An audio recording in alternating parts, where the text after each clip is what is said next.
नमस्कार दोस्तों, यूपीएससी हिंदी पर आपका स्वागत है। यहाँ हम साथ में चर्चा करेंगे यूपीएससी परीक्षा के सभी एसेंशियल विषयों पर। आज हम भारत में वास्तुकला के बारे में चर्चा करेंगे। तो वास्तुकला क्या है? वास्तुकला कोई आधुनिक घटना नहीं है।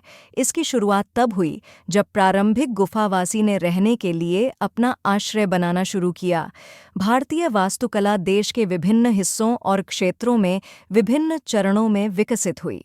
पूर्व ऐतिहासिक और ऐतिहासिक काल के प्राकृतिक और स्पष्ट विकास के अलावा भारतीय वास्तुकला का विकास आमतौर पर कई महान और महत्वपूर्ण ऐतिहासिक विकासों से प्रभावित था। स्वाभाविक रूप से उपमहाद्वीप में महान साम्राज्यों और राजवंशों के उद्भव और पतन ने अपने तरीके से विकास को प्रभावित किया और भारतीय वास्तुकला के विकास को आकार दिया। 1. वास्तुकला और मूर्तिकला। वास्तुकला का तात्पर्य इमारतों के डिजाइन और निर्माण से है, जबकि मूर्तिकला कला का एक तीनडी कार्य है।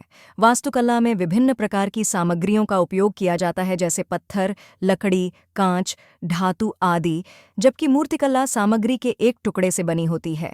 वास्तुकला में इंजीनियरिंग और इंजीनियरिंग गणित का अध्ययन शामिल है और माप पर निर्भर करता है, जबकि मूर्तिकला में रचनात्मकता, कल्पना शामिल है और यह माप पर निर्भर नहीं हो सकता है।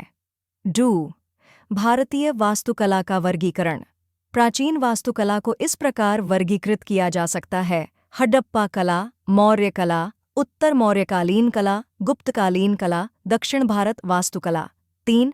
हडप्पा सभ्यता, सिंधु घाटी सभ्यता। कला। हडप्पा सभ्यता 3री सहस्राब्दी ईसा पूर्व की दूसरी छमाही के दौरान उभरी और कांस्य युग की सभ्यता थी। प्राचीन मिस्र और मेसोपोटामिया के साथ यह दुनिया की 3 प्रारंभिक सभ्यताओं में से एक थी।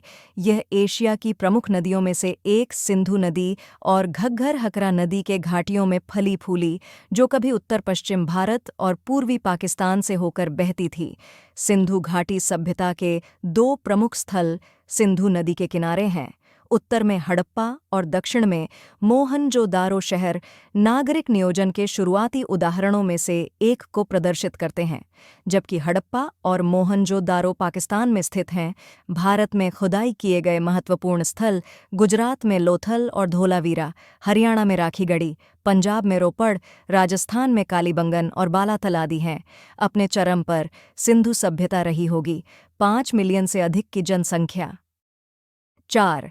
मौर्यकालीन कला। हड़प्पा और मौर्यकाल के अनुरूप कोई महत्वपूर्ण वास्तुशिल्प अवशेष नहीं मिला है। ऐसा शायद इसलिए है क्योंकि इस काल में इमारतें पत्थर से नहीं बनाई जाती थीं,